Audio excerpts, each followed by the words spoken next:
smell like a warning sign or don't stare too long because No, don't be black and stare. New tonight, police in Royal Oak apologizing for their actions, rather. This is all after that video we first showed you yesterday of officers stopping a black man after a white woman reported that he looked at her suspiciously. And for the first time, we are hearing the 911 call that started it all. It's a silver vehicle. It's across the street from me. He's an African-American male. And I don't know what his deal is, but it's really not, it's making me not feel very comfortable at all. Now, as 7 Action News reporter Simon Shayket explains, the man and his attorney filed a formal complaint today while the department is releasing new video along with an apology.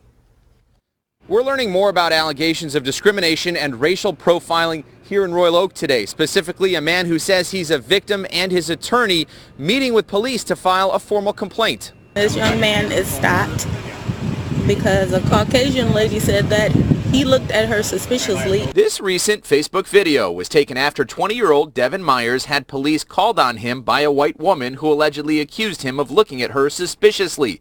Myers says at the time his request for a supervisor to be called was denied and he was made to feel like a criminal when all he wanted to do was park his car and get some food at a nearby restaurant. I've seen it on TV, but I never thought it would happen to me, especially not in an urban area like this. He has been pulled over walking to go to eat by 2 police officers. Today, police released new dash cam video along with an apology and part of a statement saying, quote, the officer had no legal right to demand the identification and should have simply advised Mr. Myers why we were there and allowed him to go on his way. Devin is thanking a nearby worker who shot the video and ultimately got police to call in a higher-ranking supervisor. While no arrest was made, Devin says a prior nasty run-in with one of the same officers has left him reluctant to return to Royal Oak. He didn't want to hear it. He just wanted to go on and say, you know, I'm overpower you. I have my badge. I can do what I want. I don't have to listen. I don't want to listen. He didn't want to hear my voice. The initial officer and his behavior, how things could have been handled,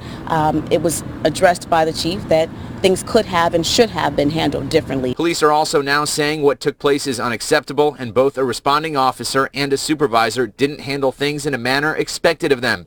Discipline and additional training are now being carried out. The woman who called police near 4th and Knowles has not been identified. The Royal Oak mayor has issued a statement indicating the city is working every day to combat racial bias. The chief understands and wants that as well, because it's very concerning not only for myself but Devin and everyone else who viewed the video as to how he was addressed by the officers. At this point, police are still declining to speak with us on camera. From Royal Oak, Simon Shayket, 7 Action News. Thank you, Simon.